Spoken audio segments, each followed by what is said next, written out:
Phillies are 2008 World Champions of Baseball. The Philadelphia Eagles are Super Bowl champions. Eagles fans everywhere, this is for you. Now entering the game for Philly Pressbox Radio, Bill Furman and Jim Chet Chesko. It's Wednesday, July 6, 2022. Welcome to the Philly Pressbox Radio Roundtable, brought to you by the Irish Rover Station House in Langhorne, PA, Allstate Insurance in Westchester, PA, and the Edge of Philly Sports Network. I'm Bill Furman. I'll be your host tonight, along with my partner, Jim Chet Chesko. And hey, Chet, the Phillies ended up with a split in last week's series with the Braves and the Cardinals. Started this week with a blowout win against the Nationals last night. We're at the midpoint, 5 games over 500. Not sure that's where we thought they'd be or not, but here we are. It's July already. That means Eagles camp will be opening soon. Everybody's excited about that. Sixers are making moves. The Flyers are adding coaches. And what about USC and UCLA coming to the Big Ten, Chet? Wow. As always, plenty to talk about on the Philly sports scene. Yeah, the Sixers, Bill, I think are absolutely a better team than they were 2 weeks ago. Still some work to be done, of course. The Phillies are holding up very, very well without their MVP, and they need to keep it going. We'll talk lots about that. You didn't mention Wimbledon, Bill. Come on, Wimbledon. You got Novak Djokovic and Rafa Nadal heading to the semifinals against different opponents. Maybe another finals matchup. You don't care, I know. And good chance I'll sleep through that. We have a very special announcement, by the way, for our viewers and listeners coming up in about 25 minutes. So stick around for that. Yeah, take it away, Bill. Well, hey, we have a great guest tonight making his first visit ever to Philly Pressbox Radio. 1993 Phillies NL champion shortstop and part-time Phillies radio broadcaster Kevin Stocker will be joining us. Yeah, we love first-time visitors. We love having former Philadelphia athletes join us, and Kevin qualifies on both counts. Let's do it. Let's get to it. Let's welcome Kevin Stocker to Philly Pressbox Radio. Kevin, welcome. Thanks, guys. I appreciate it. Hey, Kevin, great to see you on here with us. See if I can move you over to the middle of the pack here. Let's see. There we go. All right. Technology right there. I know. It's amazing, isn't it? For sure. Kevin, great to have you join us. For people who don't know, you grew up in Washington State. You went to the University of Washington, and you're still out there in the Northwest most of the time, are you not? I am. Yeah, I still lived here. I retired. We came back here with my 3 kids, raised them here. They're grown up and they're gone now, so still here. Yep, enjoying it. All right, let's talk a little Phillies with you. The Phils have just hit the halfway point of the season, and despite some key injuries, they're 43-38. They have just taken over the third and final wild card spot in the National League by percentage points and the tiebreaker over the Cardinals. They played really, really well since the managerial change a month or so back. 21-9 under Rob Thompson. How do you explain that? You know, it's interesting. I've never had a new manager personally in the middle of a season shift. I've had managers. Terry Francona, for example, was a new manager. Larry Rothschild. How do you explain it? That is a really good question. When it comes to ball players, they're very finicky. How they react to change.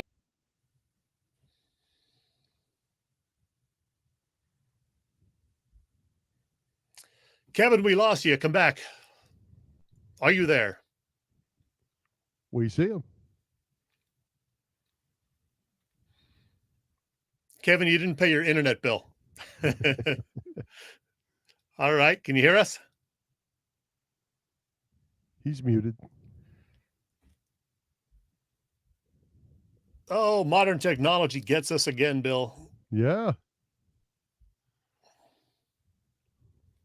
He is frozen. He's frozen in time.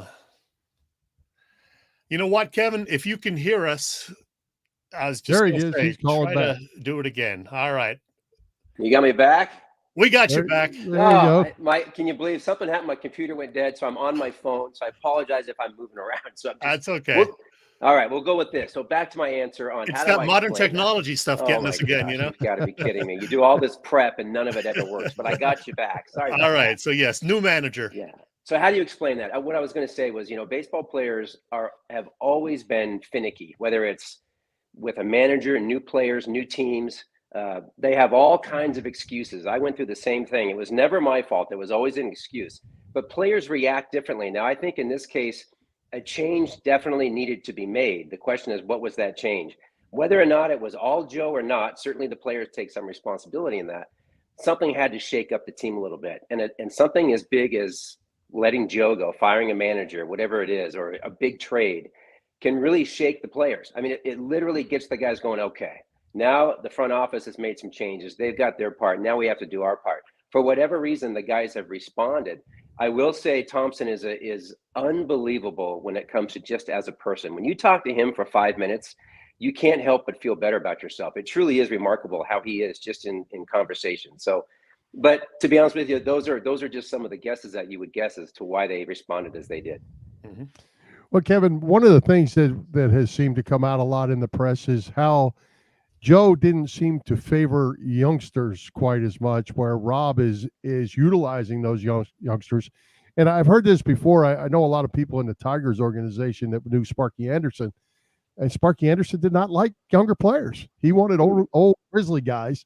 And is that something you feel as a player when or have you ever been in that situation? I haven't felt that. My first year when I was my rookie year, I had Jim Fregosi. He was an old time guy, and I looked up to Jim and really respected what he did.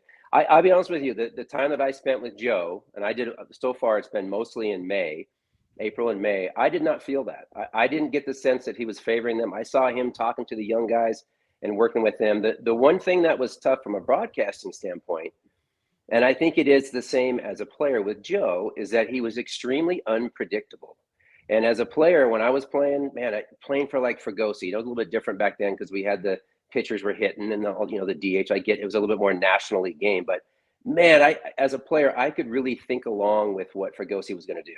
I knew when to start prepping if I wasn't playing. I knew that I might get pinch hit for in the 8th inning. I knew when to lay a bunt down, and I also knew that I was going to be in there every day. I didn't come in guessing if I was going to play. I think Joe just had a lot of those guys wondering what's going on. Am I playing today? Am I not playing today? How do I prepare? I couldn't figure out how he worked the bullpen. I know maybe that was a result of a shortened spring training, and so he had trouble figuring out as well. But I just think that there was some confusion with the players. And maybe that goes back to your original question, guys, in regards to how do they respond to Thompson? Is he a little bit more consistent, even though he's had to deal with injuries? But back to the original question of young guys add a spark. There's no doubt about it. They're hungry. They hustle. They're out there for stretching. They're just really, their smiles all the time. But I did not see that with Joe. I thought Joe treated everybody the same. Well, the schedule gets very favorable for the Phils in the latter part of July and into August. A lot of games against the Nats, and the Phillies just seem to really beat up on them. They're not a great team, obviously. There are some games against the Reds and Pirates mixed in there. But first, this weekend, there's a 4-game set out in St. Louis. How big is that? Oh, it's huge. For a minute there, I thought you said more games with the Mets. I just about fainted. No. I'm like, please no. Oh my, you said Nats. I'm like, the Nats, yes. Yeah. So I think it's huge to be able to go into St. Louis. One, it's 4 games. I think it's always tough in a 4-game stretch in a city like St. Louis to a team that's getting a ton of support. You play in the Midwest, whether you win or lose, those teams are supported by their fans. And so I think it's going to be big. Now, if you ask any of the guys, you ask a Schwarber, certainly you could ask Castellanos, you might not get a response, but you could ask him. And what he'll tell you is just like, hey, man, it's just another game. And that's what those veterans, I truly believe that those veteran guys are pretty good at that, about it's just another game. But I do think it's big. It's the timing of it. St. Louis is a good team. They had success with them just the other day. So, yeah, it's a big series. Looking forward to it, too. So Kevin, as a player, going back to your playing days, do you, as the team struggled out of the chute here early in the year, at what point as a player do you panic? Or do you just say, you know what, we got to come to the ballpark, we got to get our job done? And when you're sitting here, what was it, 12, I guess, was the maximum games out, and it was still way, way early, do you sit here and say, man, we got to start pressing a little bit, we got to win games? Yes, you do say that. There's no way that you can avoid saying at some point, we got to get going, guys. And I think reading the clips, talking to the players back when they were going through that, they admit that. You can see it in the paper and when they were saying, hey, we got to do better. We need to hit home. We need to hit better. So it's in their minds. The trick is, and Paul Molitor used to talk about this. I remember when he was an older guy, he said, There's no way to avoid the pressure, which is put on yourself. There's no way to avoid it. A good example is when you're hitting Kyle Schwarber, a good example. He's hitting a $190 back in April or something like that, or in early May. You can't help but walk in up to the plate and you see it on the reader board. I'm hitting 200 or a $190 and I'm not hitting home runs. You can't avoid it and you waste energy trying. The trick is to recognize it, you see it, you accept it, and then you just go to work. And I felt somebody like a Schwarber, and that's how he got out of this. I thought he said something really good, and that was early. He said, I've been through enough slumps that I don't get caught up in the ups and downs of it. I just come to the park, I go to work, I don't get caught up in that. As a young guy, you do. There's, and so to answer that question, yeah, those young guys, when they're not hitting, back of their mind is, man, am I going to get sent down? I got to go. I gotta. Hard to play like that. That's when you lean on your veterans. That's why Bryce was so good to stay in there with that arm injury, but he knew he had to stay in there and hit, and he had to stay in that lineup for the guys. Same with Nick, who I know is really struggling right now, but he's played every day. He's not complained. He's the same guy. That goes a long way, especially when you've got some young guys watching. So the trade deadline, I think, is August 2nd or thereabouts this year. The Phillies will certainly be buyers. What do you think they need? What are the top priorities? Well, everybody in the league is going to say pitching. Yeah. And I don't think the Phillies are any exception. I think they need to add a starter. I think the starter has just come up lately. And I say that because Nola and Wheeler have been all-stars. I mean, those guys are studs. The other three guys, Eflin, obviously, I think is great. It's just, can he stay healthy, right? Is he going to be going on and off? He's still working on that knee. I don't know what happened to Ranger. Ranger's command has kind of gone south. I think adding another starter in there, if they could do that, would really give some relief that they might, if they need to give a day off to somebody or put Ranger in the pen for a couple of weeks, if they could get a starter, that would be great. It's going to be really difficult. I also think one more arm in the back of that pen would be great. I don't know what has happened to Familia. I mean, when I left, he was struggling. Looks like he's still struggling back there. I think they've probably kind of given up on him a little bit. Obviously, the change with Knebel has been good. It's been good for the team. It's been good for him.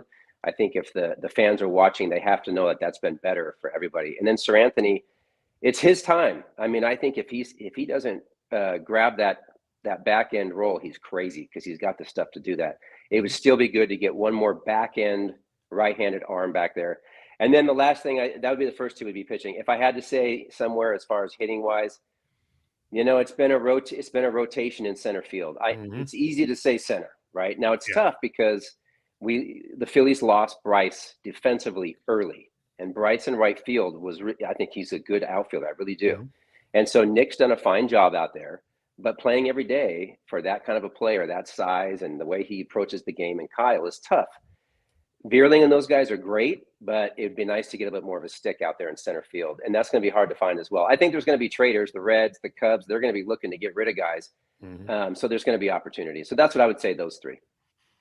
Hey, Kevin, as a former player that played with great players and on great teams yourself, what's it like going to the ballpark as a former player and seeing a guy that's a talent like Bryce Harper? I mean, do you look at him and say, dang, this guy is really, really good?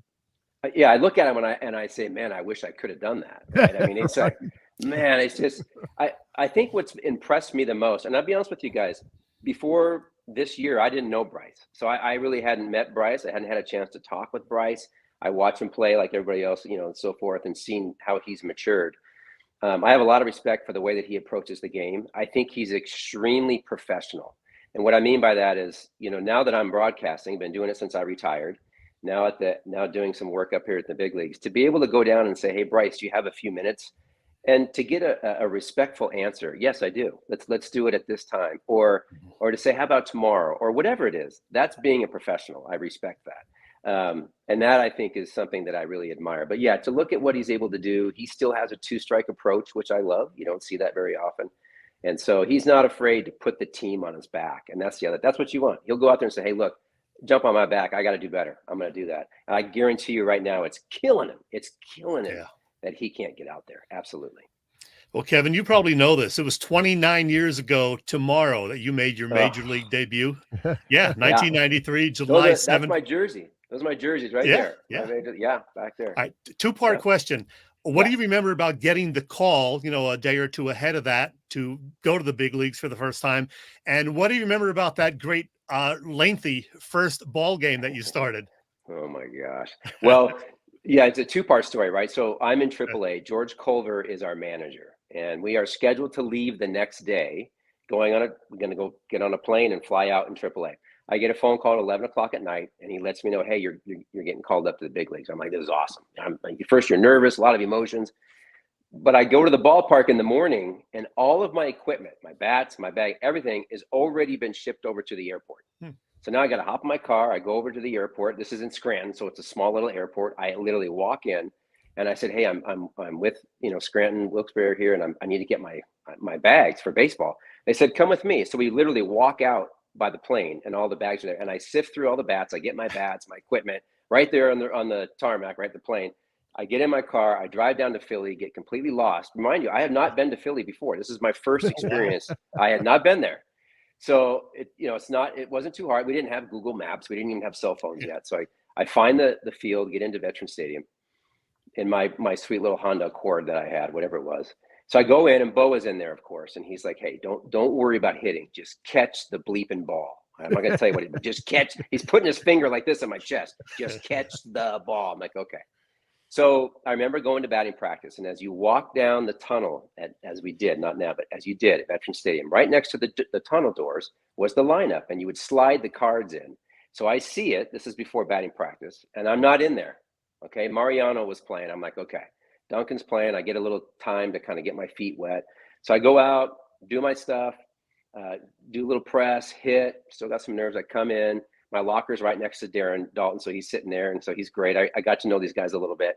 But what had happened is, as I had come back in for batting practice, the lineup had changed, and hitting in the 8th spot, which I was Vukovic had come in and put athletic tape over that 8th name and wrote my name in there.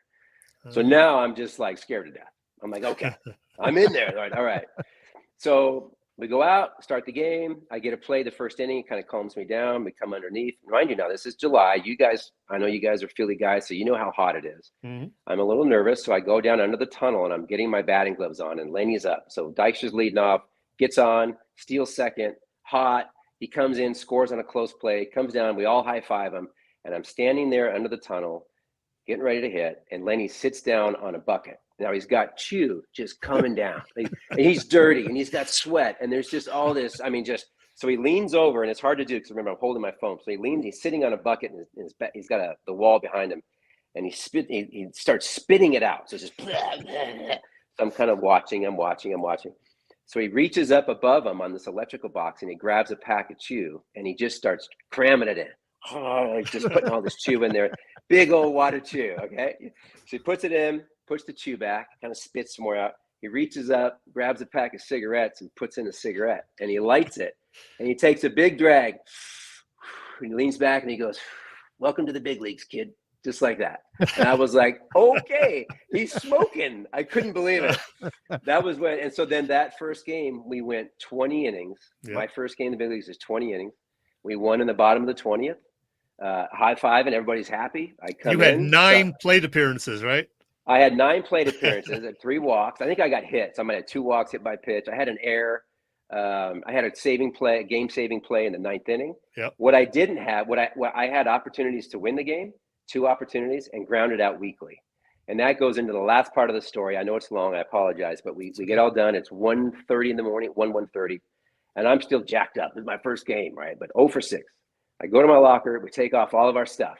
So I'm sitting there in a T-shirt and my sliding pants, basically underwear and flip-flops. And I get a tap on my shoulder at 1:30, and it was Dennis Mankey, the hitting instructor. And he says, get a bat and get in the manager's office. And I literally am like, this is my first game and we won. Like, how am I already in trouble? Like, how is this possible? So I go into the manager's office with my bat, and it was Fregosi and Dennis Mankey and Larry Boa. And we're all in T-shirts and underwear. And they got the bat on my shoulder, and they're making adjustments to my swing in the office at 1:30 in the morning. Wow. Now, mind you, they had seen me in spring training. And then over the last 2 months in AAA, I must have made some changes that they didn't like. They're like, wait a minute here. So I came in the next day. I worked on some of these changes that we worked on, and I got 2 hits that night, my first hit and home run, and then took off from there. So my first day in the big leagues was very eventful. But we won, so that was good. I don't know if you could see it on the screen since you're on your phone. Dave Yarnell says, hey, Kevin, I had the pleasure of being at your first game as Philly, went 20 innings. I stayed all 20. He was a senior in high school. Great times. Awesome. I'm glad he stayed. That's right. Well, hey, speaking of that Phillies team, handful of characters. How fun was it playing and being successful with that bunch of guys? Oh, it was great. They were hard the way that they played the game. I didn't spend much time off the field with them, so they might have been just as hard, guys. I don't know. I will tell you though that they accepted me, and I was young. I think they knew I had to play some defense, but they were great. And I know, like Kruk, for example, we're looking at that picture, and John, who was a great athlete, and you see him in the booth now, and he's really funny, and he's always been that way. But when you got on the field, it was hard to find anybody more intense than John when he played the field. Was in the game, always talking, super intense. I mean, but John knew how to turn it on and turn it off. I mean, it was like instant after the game. But to have all those characters in there, they were all veterans. We were winning. That helps a ton. But yeah, to be able to go in there, I mean, another example, Darren Dalton, like I told you, I was right next to his locker. So I can remember on that first day, I turn around and I'm doing my press stuff. My first day I have all this press. They're asking me questions. He's standing there, super quiet. And then finally at the end, he says, okay, guys, that's it. That's enough. Let him get ready. And he kind of shoos them away. And he says, look, Stock, when you're doing these things, always remember, you can always say no comment. You can always say that. If you're not sure, just say no comment. You can get back to it later. I mean, it was stuff like that, being next to a guy like Darren, that when you're 23 and have no clue on that first day, and I absorbed really fast, that I made it a point to really absorb information. And so I remembered that, and I use that no comment all the time. But yeah, those guys were great. It was a fun year because we won, and that helps certainly. But the guys were characters, and we enjoyed it. And you hit 324 as a rookie. Phillies, of course, got to the postseason. Didn't end quite the way we wanted. You weren't exactly a slugger, though, Kevin. You had 23 career home runs. Tell me about your first home run and maybe another memorable home run that you hit. Sure. Well, the first home run, that was that second game. Right. The good thing is I hit the home run, right? So I'm hitting left-handed, made some adjustments. I think it was off of Rob Beck. Pretty sure it was off of Beck. The downside to the home runs, we were getting just clubbed, and we were losing 10 or 11-1, and it was in like the 9th inning or 8th inning. So it meant a lot to me, but unfortunately it was wasted. I didn't get a chance to, that was kind of a bummer, but I did enjoy that. That was cool. The most memorable one, I'll be honest with you. Well, there's two. One, we played the Yankees in interleague play at Vet Stadium, and I hit one off of Doc Gooden, and I absolutely crushed it. So that felt great. And I don't get to say that very often when you only have 23.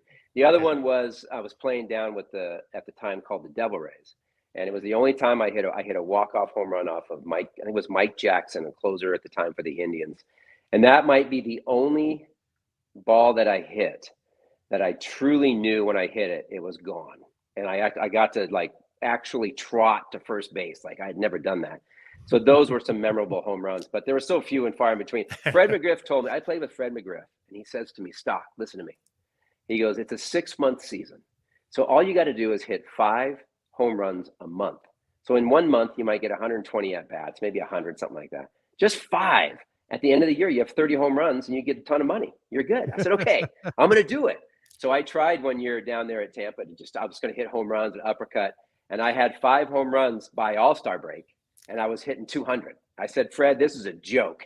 So I got rid of that right away and went back to the way that I hit. So it wasn't my game. It was not my game.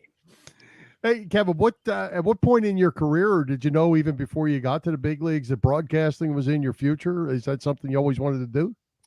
It wasn't until I retired. I retired kind of young. I was only 31 when I retired. So I got home, and I think I got a phone call literally within 6 months from a company. I don't know if you guys know them. It's CSTV, called College Sports Television. Mm-hmm. It was started out in New York by the guys that started the old like the old sports channel. I can't remember what it was called, but classic channel. So I was like, no, I'm not going to do it. I need some time off, whatever. And my wife was like, you're going to do it. You're not going to be home. Dead serious. Like, we're going to New York. So I flew out to New York, and that was the first experience. I sat down in front of a TV, just a big screen, with this 23-year-old kid right out of Syracuse, and we did a college baseball game. I didn't know any names or anything, but I've always been able to talk. And talking baseball, I literally could do this, and I think most players are like that, but I could literally just talk. And the more we talk, the more things that I remember. And I love the education part of the game. And I was pretty good with a mic. I'm like, okay, I can do this and multitask in my ears. So when I got that first taste with them, it really got into me, like, this could be something I could really do. So I started doing that, and I think it was 2002 or 3, and I've been doing it ever since. Almost all college baseball, but television. CSTV became CBS, and then from there to the Pac-12, and then some ESPN regionals. did some radio with the Phillies, which is a different animal. So I'm still getting used to radio, but I enjoy it. So yeah, I really enjoy still being in the game in some way. So that part's great. Hey, before I forget, I got a message this afternoon from a guy who played for you when you were down at fantasy camp. And you may know this guy on the right, Steve. Yes, I don't have my glasses on, but yeah. Okay. Steve, who writes the minor league book about the Phillies prospects every year. There it is. He said you were a great fantasy player, fantasy camp manager. Oh, he's so great. What a great guy. Yeah, he came down and was so much fun. He puts that book together. It's no joke. Like that is a thick book. Like he gets after it. But yes, it is. Fantasy camp has just been so fun. And again, I keep talking about I, but you know what? Screw it. You got me here, so we're gonna do that. So when I went to fantasy camp my first year, guys, I don't know who's listening to this, but some of the guys were getting old. It was hard to get some of the legends out there to play on that last day because, and so I was pretty young when I got in there, and it was like, holy cow, I want to still play. I'm going to go back and play. It was great. And guess what, guys? Now that I'm 52, I'm one of the older ones. I'm waiting for some guys to get in there, but it's like a big reunion for us. We go down there and have so much fun. I've gotten to know the campers. They come back, year to year. So we get to find out. I've gotten to see some of their kids grow up, and yeah, it's just a blast. That's why it was such a downer that we didn't do it a couple of years ago with all that COVID mess. But last year we did it, had a great time. So hopefully we can keep doing it. Hey, I got one final question for you. We're going to talk a little more about this a little later, but off of the baseball subject, you're a college sports guy. You live out there in Pac-12 country. What do you think about the USC, UCLA abandoning and all that's going on out there in the last few days? It's a good word right there. Abandoning. Yeah. It was a matter of time before the college landscape and conferences did this. And so I think they're the first of many that are all going to start to roll into super conferences. I just think with television, even though football and basketball drives all TV, even the Pac-12 networks, they were having their issues, but they still broadcast baseball and volleyball, all those things.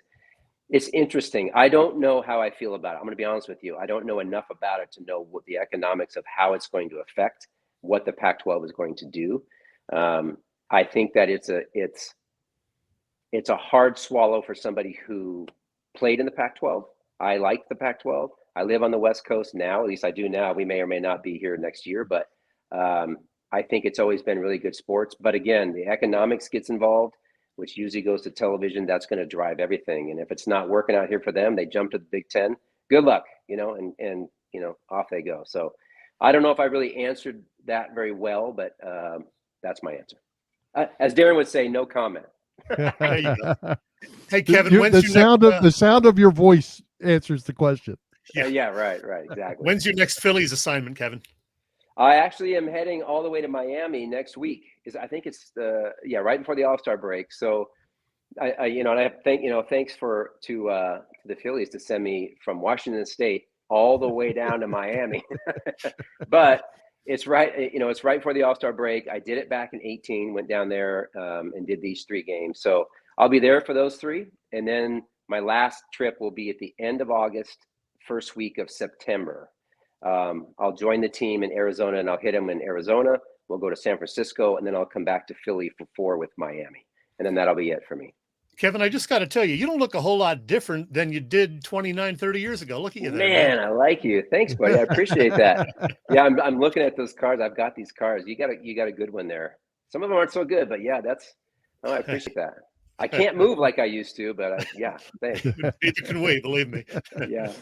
Well, hey, Kevin, we certainly appreciate you joining us. We're on show number 398. And why did we wait till now to get you on with us? Oh, man, anytime. You guys just let me know. You guys were informative. You guys were good. I appreciate it. Although I got to say, it's right at the beginning of the Philly game. Isn't the game going on? It is. We're missing it, but we're 7:00. We tried to get them to postpone it for another hour, but they wouldn't do it. So. Yeah, right. I'll talk to him next time I see him. Yeah, there you go. Yeah. So, well, hopefully you guys have me back on. We'll come on. Oh, absolutely. About the Phillies in the second half. Absolutely. All right. Thanks, Kevin. Thanks, Kevin. Right, take care, man. Take care. All right, appreciate it. See ya. Hey, Chet, as you know, that was good stuff, man. That was great. Yeah, let's talk about that for just a minute. How cool is it to have a former major league player that's as cool as that? And his story about getting called up and the first game and everything, that was terrific. Dykstra story. Oh, Dykstra, classic.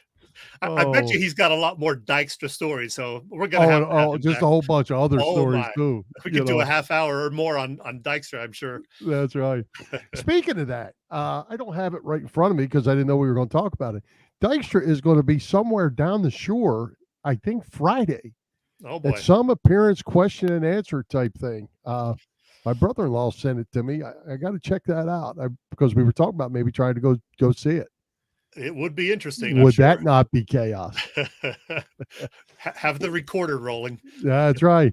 Well, hey, Chet, back to talking about our Allstate friends. Gas prices are trickling down. So we got to at least throw that in there. They're trickling down, but you know what? People still spending more time on their couch than they are in their car. It's time to start saving with Allstate's pay-as-you-go auto insurance. Bill, Allstate's pay-as-you-go auto insurance puts you in control. You only pay for the miles you drive with the same full coverage that a traditional policy offers.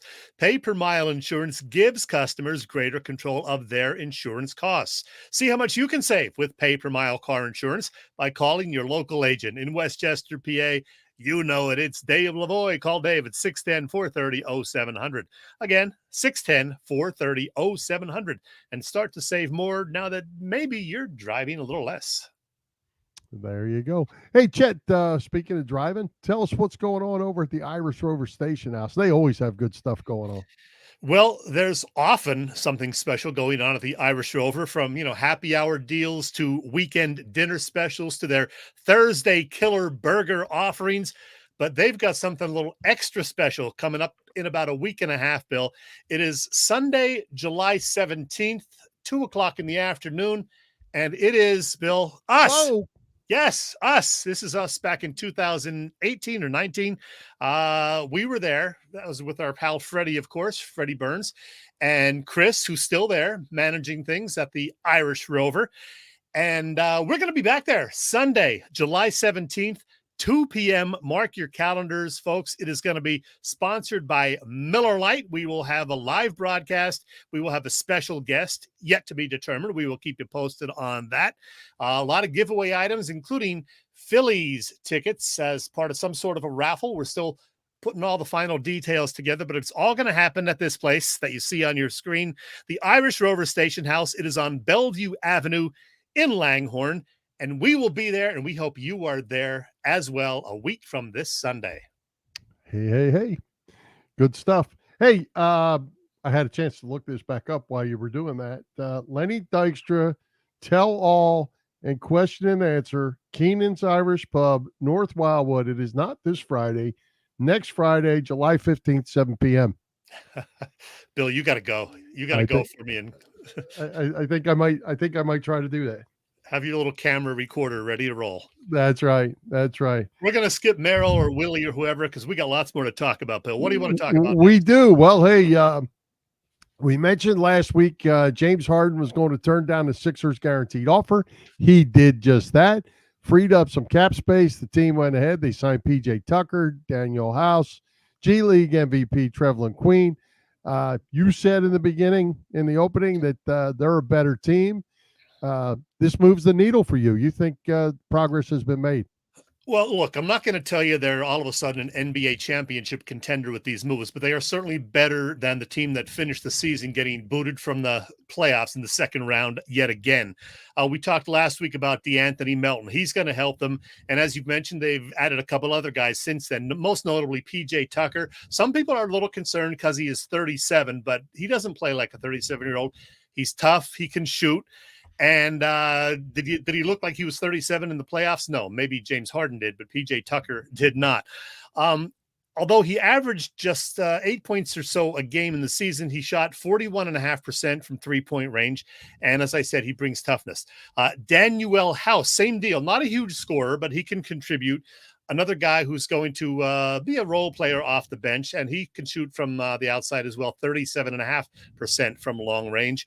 And I saw, I heard on WIP, I'll give them credit. They mentioned that the Sixers' odds to win the NBA title next year were 16-1 at the end of this season. They briefly dropped to 20-1, but now with these additions, they're 12-1. So the odds are a little shorter. So that means Vegas likes maybe what they've done. And, maybe there's still that possibility of Kevin Durant. I don't think it's going to happen. I think he would be, a long shot. And I know a lot of people are willing to even give up Tyrese Maxey if they had to get Durant. That would just pain me to do that, but we'll see. Well, I mean, is Durant the difference maker? Can they win, or does it matter how much they have to gut the team to get him? Yeah, that's the thing. I mean, if they did add him, he could be the difference maker, assuming, Harden plays a little more like the Harden of a couple of years ago, other than like the Harden of this past spring. We'll see what happens there. But by the way, I did watch actually some of the Sixers game last night in the summer league out in Salt Lake City, and they had a lot of the guys that we've seen a little bit on the court this past season: Charles Bassey, Paul Reed, Jaden Springer, Charlie Brown Jr. with the hair, and Isaiah Joe. They're all there, along with this kid Cassius Winston. So they're all playing out in Utah. B-Ball Paul always plays well in these summer leagues. He had 20 points and 15 rebounds last night. It looks like he's added a little bulk to his body, which is good. So I think Paul Reed could be more of a contributor this coming season, backing up Joel Embiid, maybe even getting a little playing time at the 4 with him. Who knows? So, I'm watching the summer league games. There's another one tonight, another one tomorrow. And I'm not quite ready for the NBA season in November, but it's fun, something different. I don't think Joe Howell wants Kevin Durant. I don't want that moron. I don't know if I'd call him a moron. He's pretty good. He's won a title. But hey, to each his own. By the way, good to have Brett Brown back in the NBA. He is reunited with Greg Popovich as an assistant once again out in San Antonio. Yep. How about that? All right, Chet. Philly Sports Trips, Canton. Just a few weeks from now? Dick Vermeil, you're flying out there. The buses are going out there. Are there still openings to get on that trip? And we know about some of the others. Well, you're right. I am all set for next month's trip to Canton for Coach Vermeil's Hall of Fame induction. And it is a good thing because, Bill, it is sold out. That is closed off. If you didn't book your trip, you are out of luck. Sorry about that. The British Open trip to Scotland, that is also sold out. So forget about that one, folks. You waited too long. Now, you can still get in on a couple of the other summer trips. There's a trip out to Pittsburgh for Phillies Pirates weekend. There's a trip to Chicago to Wrigley Field to see the Phils and Cubs in September. There is a Sons of Ben trip, soccer trip to London and Leeds in early September. A lot of people are interested in that because, soccer's big, Bill. Maybe you and I aren't huge fans, but a lot of people are into that. And then, of course, we get into Eagles football season, and Philly Sports Trips has something going on for every single road game this year. There's the schedule. It all starts something like 67 days from today. In fact, it is exactly 67 days from today. The season kicks off for the Eagles. September 11th, Eagles and Lions in Detroit. And then you got, all the other NFC East games, trip to Arizona, which I hear is going to be great. And, of course, Dallas on Christmas Eve. Who wouldn't want to spend Christmas Eve in Dallas? Get all the information on the website, phillysportstrips.com. And there's a real good chance on that November 20th game in Indianapolis that I will be there, probably not traveling with Philly Sports Trips since I'll be traveling from Florida, but there's a real good chance that I will be in Indianapolis for that one. Some people connected with that franchise. I do know some people there. All right. Hey, speaking of football, Chet, it's already the first week of July. Eagles rookies and veterans both reporting together under Nick Sirianni. July 26th, less than 3 weeks away. How excited are you to get this thing rolling? I am excited. We've been talking about this all summer. And as I said, 67 days away, the regular season gets going. Maybe we'll learn something in the preseason games too. We'll watch all the training camp stories starting, in the end of July. I'm ready. And everybody's worried about Jalen Hurts and how he progresses. That, of course, is the number one concern. But other than that, I like this team. There are some things to watch, certainly. For instance, the D-line is still a bit of a concern for me because Fletcher Cox had a not good year last year. We'll see how Hassan Reddick fits in, how Brandon Graham comes back from missing almost the entire season last year. Plus, he's getting up there in age. So the D-line is something to watch, as well as the secondary, because we still don't know who's going to get the nod at safety. And then on offense, Miles Sanders, for me, is the guy to keep an eye on because we know he has the talent, but he occasionally has the case of fumbleitis, and he has trouble staying on the field sometimes with injuries. So Miles Sanders, the guy to watch for me on offense. Yeah. Well, I'll tell you what, I usually keep a very even keel as the season starts, all the way through the camps, and all that. But I'm probably as excited about this team as I've been in a long time. I just think they have a chance to be really, really, really good. I mean, all like Super Bowl run good. I think they got a chance to be really good. So I'm kind of looking forward to it. Of course, health is always an issue. You got to stay healthy, and it's a marathon, not a sprint. But I'm looking forward to getting this thing going and see how Nick Sirianni does. He's got some different rules in place. He's got a group of team leaders that he's listening to, doing things different. Like I said, the veterans and the rookies reporting together. That's new. But hey, whatever works, whatever makes you play and win games. Yeah, that's right. And I can't wait for training camp to get going and, see how everybody's doing.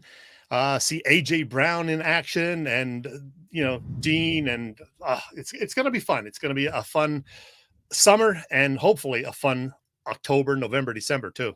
Yep.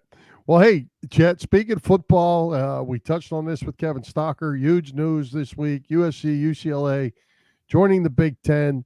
It's getting closer to the Big 20 now than the Big 10. So many teams are moving in. Interesting move to me. You have a USC program that, is up there with the iconic programs. Them moving in. UCLA on the basketball side, it gets no better than that. Now they're going to play in the Big Ten. College sports, as we know it, is long gone. The idea, no idea when it's going to stop. The name image license is all playing into this. Money everywhere. What's your take on a team all the way out west, or two teams all the way out west coming to play, Rutgers, say? Yeah, I don't like it, Bill. I know it's a money thing, and as Kevin said, it was probably inevitable. I liked when there were 10 teams in the Big Ten. Now, you make a joke to somebody, hey, how many teams are in the Big Ten? A kid will say 10, of course. No, there's 16 or whatever. There's going to be, like you said, 20 at some point. And it's just going to be one big mishmash, and the conferences won't really mean all that much. So I don't know. I don't like it. I'm more of a traditionalist when it comes to that kind of thing. And I wish it wasn't happening, but it's happening, Bill. There's nothing we can do to stop it. No, but I guess from the old traditionalist standpoint, to me, it was New Year's Day and the Rose Bowl. Yeah. The Big Ten, whether it's Penn State, Ohio State, or whoever it was going out there to play USC, UCLA, or Oregon or whatever. That's what New Year's Day was about. And that's what these bowl games were about. They're done. These bowl games are done. It looks like the rest of the Pac-12 is going to try to marry up with the ACC, so they're not left out. You're going to end up with four conferences, and that's going to be about it. The one that's got to be careful, Chad, on this, and I'm not a fan, and I don't want to make it sound like I'm hacking at them. Notre Dame better figure out something, or they're going to be odd man out here. They're going to be playing Army and Navy and Air Force every week, and they're going to have to. They're going to have to figure something out. Speaking of those West Coast schools, I guess you heard Chip Kelly got a contract extension. Well, he's coming to the Big Ten. Of course, a lot of money to be had now. So why not? Yeah. Well, it's going to be interesting. I mean, to me, if to see a USC team play every week in the Big Ten Conference is kind of fun, I think, but not near as much fun as seeing them play in the Rose Bowl on New Year's Day against the other best team. I'm with you, Bill. We agree on this one. All right, my man. Hey, let's give a shout out to all the shows at the Edge of Philly Sports Network this week. Wall-to-wall coverage as usual.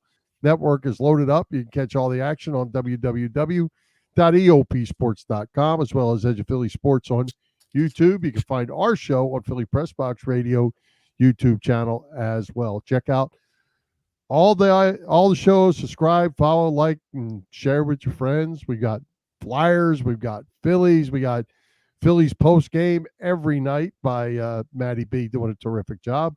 Kevin Stocker with us, Joey and Big Al on Wednesday night at 9:30 tonight. Patterson Avenue Fanatics on Saturday morning. Breakfast with the boys, and we've even got lacrosse. Philly and Beyond covered on Sunday nights at 9 o'clock. So check them all out. The guys are all doing a great job. Yes, they are. A lot of great new additions coming this way. So stick around with us. And don't forget, please subscribe to our YouTube channel. We want to get those subscriber numbers up. We're getting there. I wanted 200 by the end of the year. We're moving on in that direction, but we need a few more. So subscribe. Philly Pressbox Radio, YouTube. Hey, Chet, great guest tonight, Kevin Stocker. I'm not telling you. I'm not telling you yet. Fantastic. I got something I got to do here. That's a bell ringer there, Bill. Little random Chet for you. What do you think? You're freezing. I'm freezing. I'm good. You're in slow motion and freezing or something. You're in slow motion. I'm seeing myself okay, Bill. So you just take a break and can you see me now? Can you hear me? I got to ask you a question before I start this. Did you get around yet to seeing Top Gun Maverick on the big screen or Hustle on Netflix? I did not. You're dead to me. Get out of here, Furman. No, when you're done, I'll give you a reason. Okay. All right. With that in mind, Bill disappointing me, we've just hit the halfway point of 2022, and it's been a decent year for movies so far. I've seen 16 movies so far that have been released this year, 12 of them actually on the big screen or in the theater, and the other 4 that were available to screen at home. Those 4, the 2022 version of Texas Chainsaw Massacre, a Ben Affleck thriller called Deep Water, that had its moments, the film I talked about at length last month, Hustle, and most recently I saw this one, which I can recommend, Jerry and Marge Go Large. It's a goofy title, but it's a decent flick about a couple played by Bryan Cranston and Annette Bening who find a loophole in the state lottery to win many millions of dollars over time. Now, among the 11 or 12 films that I caught on the big screen, well, there were the well-received movies Everything Everywhere that I didn't love nearly as much as most critics did.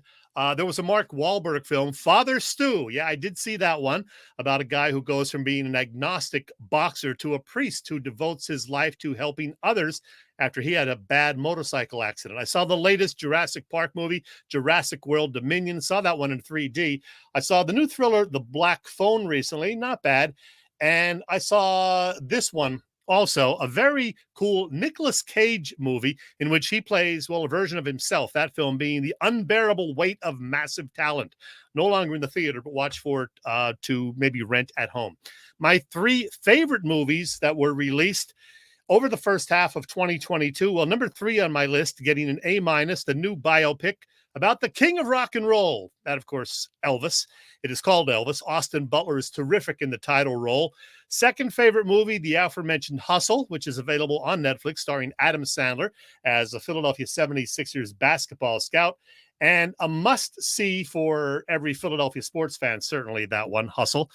And number 1, which I gave a solid A as well to, that would be the one I just mentioned, Top Gun Maverick. I was going to put it the graphic, but I can't find it. Top Gun Maverick, nonstop action and a whole lot of fun.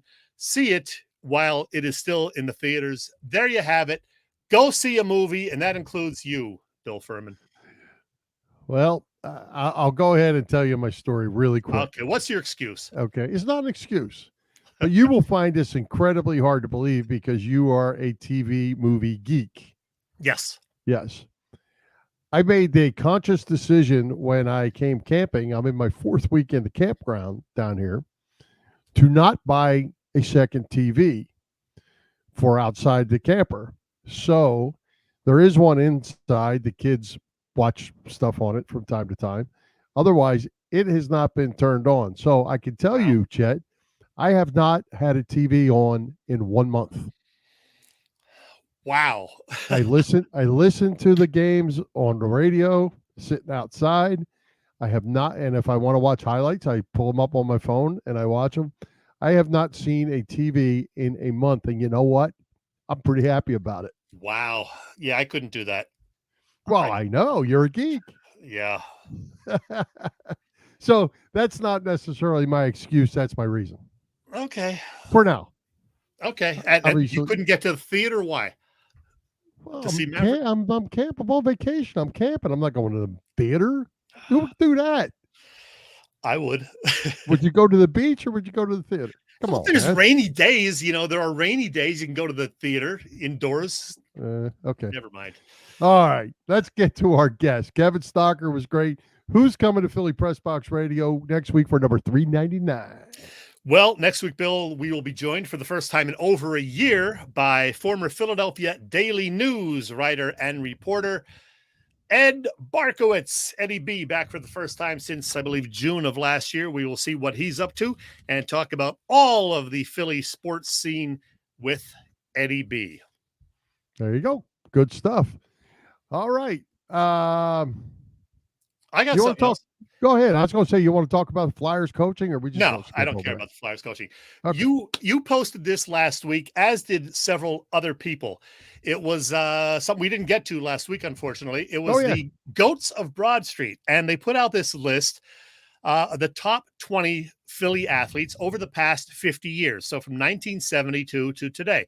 Not a bad list, but I personally would make a few adjustments at least. I think Chase Utley, much as I loved him, is too high. How do you put Chase Utley above Bobby Clark? Come on. I think Allen Iverson is too high. Not number one. Come on. How do you put Allen Iverson over Mike Schmidt? Shady McCoy's not on there. Harold Carmichael's not on there. Claude Giroux of the Flyers not on there.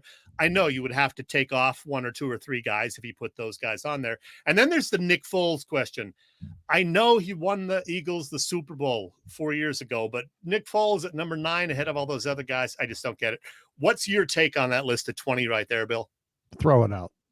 I mean, most of the guys, you've hit on a few. Most of them belong on the list, but the order is completely jacked up. And I mean,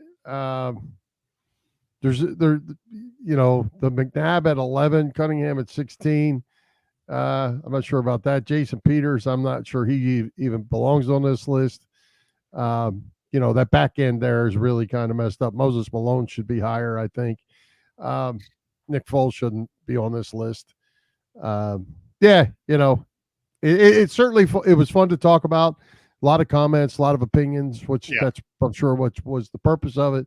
But I think when you're talking Philly sports, you have to start with Bobby Clark, Bernie Perrant, Mike Schmidt. I think you start there. Dr. J, certainly right up there, but he didn't play his whole career in Philly like the other guys did. But he's certainly in, and that would be the knock with Reggie White as well. He left and played a whole bunch of years somewhere else. So won a Super Bowl elsewhere. Yeah, I think you have to start with Bobby Clark and Mike Schmidt, Bernie Perrant, to me, right at the top. And Iverson certainly deserves to be there. Not number one, but he's there. I mean, what a great talent, great player he was. And in another year or two, Bill, Joel Embiid's going to be on the list, whether you want him there or not. Well, win me something, pal. Win me something. Nice. It would be nice. Something. That's the goal. Yeah. Let's razz, Bill. All right, let's take another quick break and thank our friends at the PPCC 118 Raz Room. They post great sports memorabilia on their Facebook page so people can take a chance of winning something they may not be able to afford or have access to. All items come with certificates of authenticity. They continue to run out great autographed memorabilia from all the Philly teams and more. Check out their Facebook page, like it or follow it. It's PPCC 118 Raz Room. That's right, PPCC 118 Raz Room on Facebook. Hey, Bill, keep talking for 1 second because I forgot something. So what did you do, Chet? I'm just hoping you're not running off to get some sort of a movie video, some crazy thing, award show, something. Do we have to watch anything with like an award show or anything goofy like that? No. What are you talking about? Well, what do you mean? Do we have to watch? If you forgot something, it's probably. Well, hey, Joe wants to know. Yeah. Joe, did you forget a beer? Oh, I got a beer. I have my beer here already. Open Gate Guinness Brewery. It's a wit beer, or white beer, wheat beer from Guinness's branch, Open Gate Brewery. It's not bad. It's not my favorite wheat beer, but it's not bad. It'll do. It'll do for tonight. All right. Hey, one thing John Roberts posted up here. I'm going to give him his props on this. Sylvester Stallone, 76 years old today. That's going to be mentioned, as a matter of fact, in my All parting right. shot. And John is right. Bill Furman does love the Rocky movies, especially Rocky 1, my all-time favorite. Yeah, that is the best, I think. Some people would disagree, but I think it's certainly the best. All right. Parting shot for you? Yeah, odds and ends, Bill. I have a few things to mention here. We got some great reaction last week to our little chat with Williams Honor, Reagan, and Gordon. They were a lot of fun. A reminder, they will be doing 3 shows at Asbury Park's Berkeley Carteret or Berkeley Oceanfront Hotel. It's July 20th, 21st, and 22nd. 3 very different shows from night to night. I'll be there on Thursday, the 21st. So if you're there, say hello to me. Asbury Park, a fun place, a lot of great music venues. Tickets are on sale now. The Philadelphia Stars, Bill, they came up short in the USFL title game Sunday night in Canton. I actually watched a little bit. I didn't get to see Willie Nile this weekend. I couldn't get there, so I watched a little bit of the USFL game. Quarterback got hurt, and that messed up their chance to win it. But, hey, they had a fun season. Maybe, just maybe, they'll play in Philadelphia next year. That is yet to be determined. They're going to play in a couple of more cities, but they're still working out exactly where and whether they'll be in Philly or not. Who knows? Sylvester Stallone, we do mention birthdays occasionally. And, yes, Sly is 76 today. Happy birthday, Rocky. Yo. But there's another memorable birthday this week, Bill, and it is this one. Spam turned 85 yesterday, Bill. 85. That wonderful Hormel product that's some sort of pork and ham magical meat combo. With that, I give you some Spam humor. Here we go. If anyone gets a message from me about canned meat, don't open it. It's Spam. Or did you hear about the cannibal who switched to Spam? He said it's the greatest thing since sliced Fred. Have you been hanging around with PJ again? Thanks. I'll be here all week. Try the Spam. Remember, Bill, don't knock it till you fried it. Were you around to eat the first can of that, by the way? It never goes bad. Uh-huh. I was trying to think. I don't know if I've ever actually eaten. I think my mom did make it occasionally when I was a kid. I don't have any good or bad memories of it, but I think it did happen. And now all of a sudden I want to try Spam again just to see, what it does taste like. Go ahead. Anybody that drinks blueberry beer can certainly eat Spam. Yes. Well, and one of these days I want to get to the Spam Museum in Minnesota. Yes, there is such a place, and I'm sure it's a great time. Well, I will have to tell you, Wrap it up, Bill. I will have to tell you, my dad ate Spam. He liked it because he grew up at a time where if you wanted to eat, that's what you ate. There you go. You didn't have a lot of choices back in those days. Hey, don't forget, Chet, you got your birthday of your singer that you're getting ready to go sing. You got to throw it out there. Deborah Harry. Who? Deborah Harry. Oh, Deborah Harry. Yes, last week. Deborah Harry turned 77. I'm going to see Blondie at Parks next month, and hopefully the tide will still be high, and it'll be fun. At 77, we just hope she's there. She'll be there. All right, let's wrap this thing up. Let's thank tonight's special guest, Kevin Stocker, our sponsors, the Irish Rover Station House, Bob Sullivan's LikeYourAge.com, PPCC 118 Raz Room, and Dave LaVoy of Allstate Insurance in Westchester, PA. For Jim Chet Chesko, this is Bill Furman. We hope you enjoyed the show. We'll join Philly Pressbox Radio next Wednesday, July 13th at 7 p.m. You can see us live on Facebook. Listen to our website, phillypressboxradio.com, blogtalkradio.com/Philly Pressbox Radio, on Google Podcasts, Apple Podcasts, iHeartRadio, and all the others. High hopes, Philadelphia sports fans, and let's go Phillies.